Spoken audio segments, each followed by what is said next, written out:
आज हामी यस भिडियो मार्फत जातिवादको विषयमा जानकारी लिनेछौँ। जातिवाद के हो, यसको सिर्जना किन गरियो आदि विषयमा पनि स्पष्ट हुनेछौँ। वास्तवमा जातिवाद एक किसिमको मानसिक रोग हो जसले मानिसको मानसिकतालाई सङ्कीर्ण बनाइदिन्छ। जातिवाद एक मानसिक एवं सामाजिक महामारी पनि हो जसले नेपाल र भारतमा विगत लामो समयदेखि पिरोलिरहेको छ।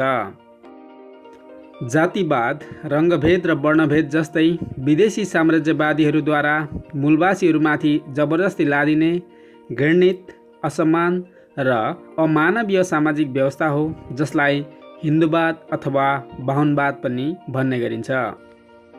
बाहुनवाद तथा जातिवादमा चार जात अथवा चारवटा श्रेणीहरूको परिकल्पना गरिएको छ र जात अनुसार कर्महरूको पनि विभाजन गरिएको छ, जसमा सबैभन्दा उपल्लो श्रेणीमा बाहुनलाई राखिएको छ। बाहुन बाहुनवादको अथवा हिन्दूवादको सबैभन्दा उच्च श्रेणी हो। बाहुनको जन्म ब्रह्माको मुखबाट भएको हो भन्ने तर्क छ।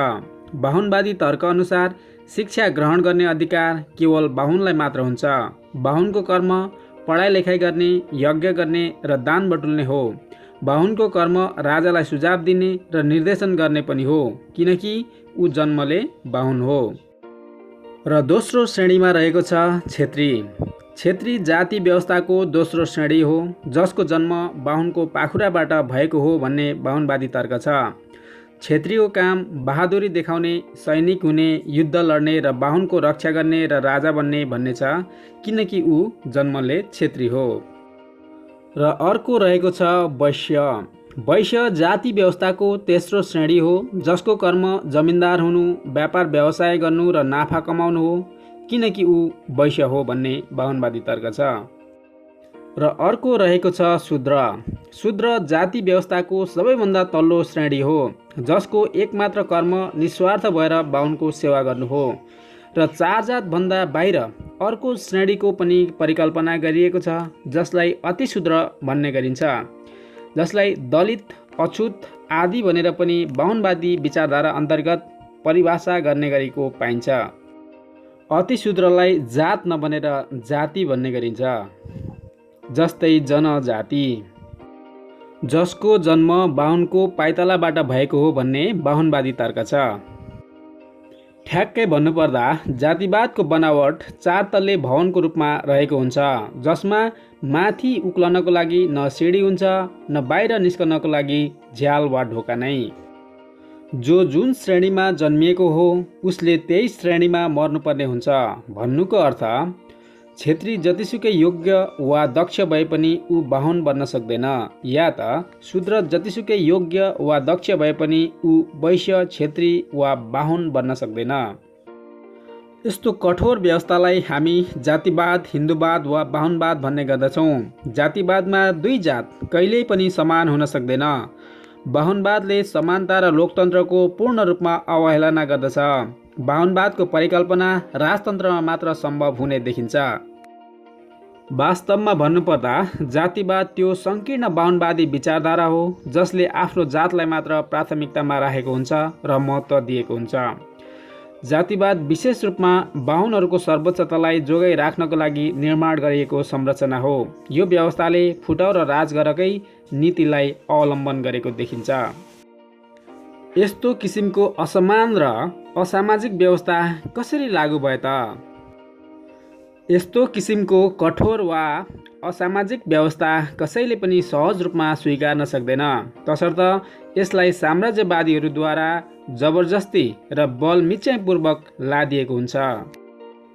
यस्तो किसिमको अमानवीय शासन व्यवस्था कुनै पनि देशको शासकले आफ्नो देशको जनतामाथि लाद्न सक्दैन।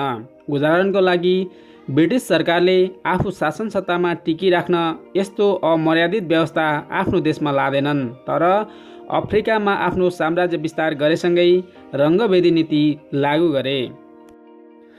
किनकि ब्रिटिसहरूको अफ्रिकनहरूसँग धर्म, संस्कार, नस्ल वा संस्कृति सबै नै फरक थियो, तसर्थ धर्म, संस्कार, नस्ल वा संस्कृतिगत रूपमा एउटै रहेको खण्डमा शासक र शासित बीचको एक किसिमको लगाव र भावनात्मक सामिप्यता कायम रहन्छ।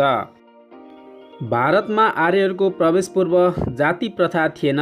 एसियामा आर्यहरूको पहिलो प्रवेश आजभन्दा 4000 वर्ष अघि इरानमा भएको हो, जब ककसियस पहाडबाट हाइटी साम्राज्यद्वारा लखेटिए। र वर्तमान भारतमा आर्यहरूको पहिलो प्रवेश आजभन्दा 3600 वर्ष अघि अथवा 1500 BC भएको हो र प्रवेश गरेको 350 देखि 500 वर्षको अन्तरालमा अथवा 3100 देखि 3250 वर्ष अघिदेखि जाति प्रथा प्रयोगमा ल्याइएको हो। जाति प्रथाको एकमात्र उद्देश्य भारतका मूलवासीहरूलाई दास वा कमारा बनाएर राख्नु हो। जातिवादलाई जगेर्ना गर्नुको लागि वर्णाश्रमलाई प्रयोगमा ल्याइएको हो, जसमा 4वटा जातको कर्मको निर्धारण गरिएको छ। जस्तै शिक्षा ग्रहण गर्ने अधिकार केवल बाहुनलाई मात्र रहेको हुन्छ। क्षेत्रीले धन प्राप्त गरेको खण्डमा आधा बाहुनलाई बुझाउनु पर्दछ। वैश्यले धन प्राप्त गरेको खण्डमा 1 भाग आफूले राखेर 2 भाग बाहुन र क्षेत्रीलाई बुझाउनु पर्दछ र शूद्रलाई धन आर्जन गर्ने कुनै अधिकार छैन। वर्णाश्रमी व्यवस्थामा भारतको तमाम मूलवासीहरूलाई शूद्रको तहमा राखिएको छ, जसको धन आर्जन गर्ने कुनै अधिकार रहँदैन। उसको एकमात्र कर्म बाहुनको सेवा गर्नु हो। यस्तो किसिमको अमानवीय शासन व्यवस्थाको विरुद्धमा अर्थात् हिन्दुवादको विरुद्धमा करिब 2600 वर्ष अघि भगवान बुद्धले बुद्धिज्मको दर्शन स्थापित गरेका थिए, जसमा समानता, स्वतन्त्रता र भातृत्वलाई प्राथमिकता दिएको पाइन्छ। बुद्धिज्मको स्थापनासँगै बाहुनवादले पिल्सिएका लाखौँ लाख शूद्र तथा अतिशूद्र घोषणा गरिएकाहरू समानताको निमित्त, स्वतन्त्रताको निमित्त बुद्धिज्ममा प्रवेश गरेको इतिहास छ। बुद्धले आफ्नो दर्शनको वा सिद्धान्तको उत्तराधिकारीको रूपमा चारवाक नामको कथित शूद्रलाई नेतृत्व सुम्पिएको इतिहास छ। जातिवाद यस्तो सङ्कीर्ण विचारधारा हो जसले राष्ट्रिय हितलाई भन्दा पनि जातीय हित र वर्चस्वलाई प्राथमिकता दिएको हुन्छ। उदाहरणको लागि नेपालको शासन सत्तामा रहेका वर्णभेदीहरूले 4% बाहुन र 16% क्षेत्रीहरूको हितलाई मध्यनजर गरेर योजनाहरू बनाउने गर्दछन्। रोजगारीको अवसरहरू पनि ठिक त्यसै गरी सिर्जना गर्दछन्, जबकि 20% हिन्दू आर्यहरूले उपभोग गरेर उब्रिएपछि कतै मूलवासीहरूको हातमा रोजगारी नपुगोस्, जसको परिणामस्वरूप 80% जनताहरू बेरोजगार बन्न पुग्दछ। कुनै पनि देशको 80% जनता बेरोजगार र गरिब हुनु भनेको राष्ट्र नै गरिब हुनु हो। तर वर्णभेदीहरूलाई नेपाल गरिब रहनुसँग मतलब रहेन, तर 4% र 16% क र ख श्रेणीको हिन्दूहरूको भने हित हुनु पर्यो, सामाजिक वर्चस्व कायम रहनु पर्यो।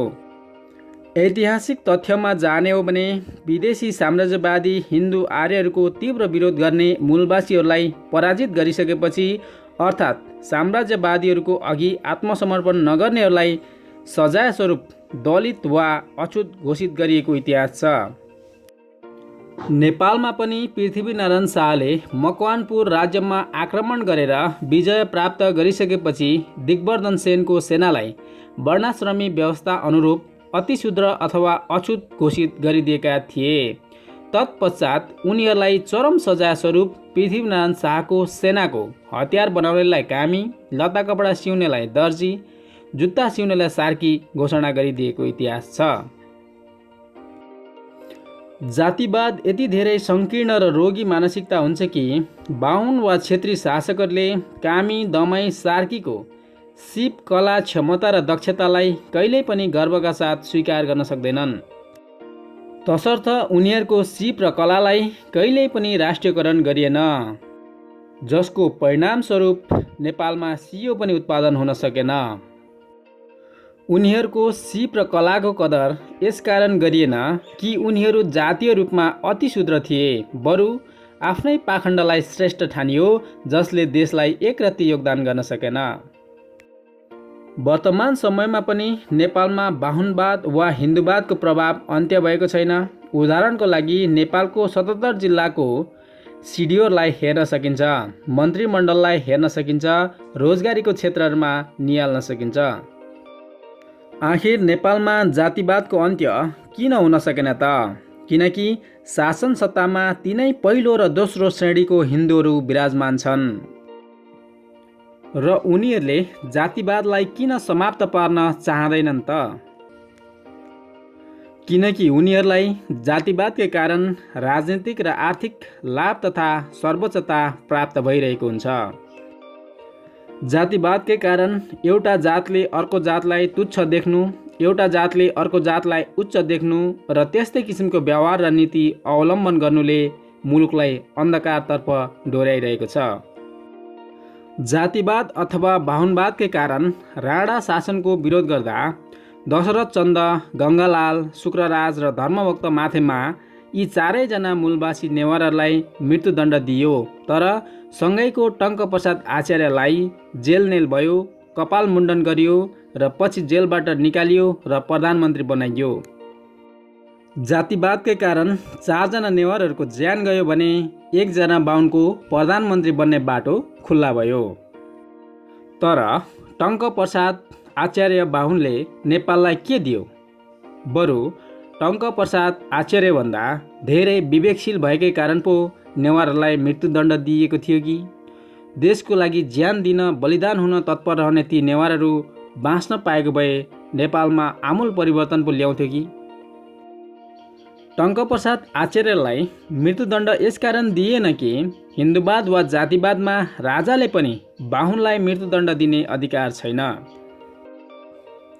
नेपालको 1910 को मुलुकी ऐन पनि वर्णाश्रमी व्यवस्थाकै उपज हो, जहाँ बाहुन सर्वोच्चताको रक्षा गरिएको छ। मुलुकी ऐनमा बाहुनले जतिसुकै ठुलो अपराध गरे तापनि मृत्युदण्डको व्यवस्था गरिएको छैन। एकपटक मङ्गोल नेसनल अर्गनाइजेसनका founder president doctor Gopal Gurung आफ्नो साप्ताहिक पत्रिका बोकेर बाहुनको घरमा पुग्दा गुरुङले पनि कहीँ पत्रिका सञ्चालन गर्ने हो भनेर रिसाउनु, शिक्षक भएर पढाउँदा आफ्नो विद्यार्थीको घरको विवाह कार्यक्रममा सँगैको बाहुन शिक्षकहरू सँगै बसेर नखानुले नेपालमा कति गहिरोसम्म जातिवादको प्रभाव रहेको छ भन्ने कुरालाई स्पष्ट पार्दछ। जातिवादी सोच एकदमै पूर्वाग्रही पनि हुने गर्दछ। तथ्याङ्कको आधारमा पनि अमेरिकामा गोराभन्दा कालाहरू पक्राउ पर्ने सम्भावना 6 गुणा बेसी देखाएको छ। जातिवादी दृष्टिकोणको कारण पाठ्यक्रमहरू पनि त्यसरी नै तयार गरेको पाइन्छ। उदाहरणको लागि mister Gurung is a soldier, mister Sharma is a doctor. यस सङ्कीर्ण विचारधारा अनुसार गुरुङ कहिले पनि डाक्टर बन्न सक्दैन भन्ने कुरालाई जोड दिएको देखिन्छ। जातिवादी सोच वा विचारधाराले समाजमा अशान्ति मचाउँछ, विद्रोहको स्थिति सिर्जना गर्दछ। किनकि उच्च श्रेणी भनाउँदारले नीच श्रेणीका भनिएकाहरूमाथि दमन शोषण गर्न जुनसुकै हदसम्म पनि जान सक्छ भने नीच भनिएकाहरू चेतनाको विकाससँगै समानताको निमित्त सङ्घर्ष गर्न थाल्दछन्। जातिवाद दिगो रहनुको मुख्य कारणहरूमा अशिक्षा, आर्थिक असमानता र जागरुकताको अभावलाई मुख्य रूपमा लिएको पाइन्छ। अशिक्षाको कारण मानिसहरू आफू दलित भएर बस्नुको कारण पूर्वजन्मको फल, भाग्यको खेल, भगवानको देन ठान्दछन् भने शिक्षा र चेतनाको विकाससँगै यसलाई शोषकहरूको नीति र बाहुनवादको उपज ठान्दछन् र विद्रोह सुरु गर्दछन्। अर्को कारण आर्थिक रूपमा समान हैसियत भएको खण्डमा पनि जातीय विभेदको त्यति महसुस हुन पाउँदैन, किनकि आफ्नो घर व्यवहार चलाउनको लागि पढाइमा निर्भर नरहने स्थिति भयो भने अरू सामु झुक्नुपर्ने आवश्यकता पनि पर्दैन। अर्को जागरुकताको कमी भनिएको छ। जस्तै बाहुन क्षेत्री जातीय सर्वोच्चताकै कारण सब थोक गर्न सक्ने भन्ने मानसिकता बनाएर रहेको हुन्छ भने शूद्र र अतिशूद्रहरू आफूले आफूलाई नै असक्षम, अदक्ष र निर्बल ठानिरहेका हुन्छन्। तर उनीहरूमाथि जागरुकता आएको खण्डमा बाहुन वा क्षेत्रीले गर्न नसक्ने काम पनि गर्न सक्दछन् भन्ने कुरा भारतीय संविधानको निर्माता डाक्टर भीमराव अम्बेडकरलाई हेरेर पनि बुझ्न सकिन्छ।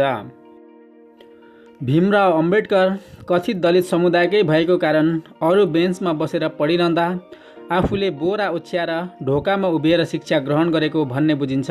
तर उसभित्र आएको जागरुकताले गर्दा संसारकै बृहत संविधान लेखेर देखाइदिए, जुन काम न मोहनदास करमचन्द गान्धीले गर्न सक्यो, न पण्डित जवाहरलाल नेहरूले गर्न सक्यो।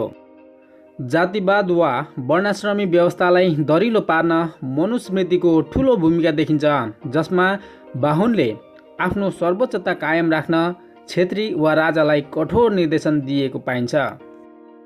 जहाँ भनिएको छ, यदि शूद्रले गर्वका साथ उपदेश दिन्छ भने राजाले उसको मुख र कानमा उम्लिएको तेल लगाइदिनु। शूद्रले बाहुनमाथि प्रहार गर्न हात वा लट्ठी उज्याउँछ भने राजाले त्यस अङ्गलाई काटिदिनु। यदि खुट्टा उज्याउँछ भने खुट्टा काटिदिनु। यदि बाहुनको आसनमा शूद्र बस्न खोज्छ भने राजाले उसको कम्मर तोडिदिनु वा देश निकाला गरिदिनु।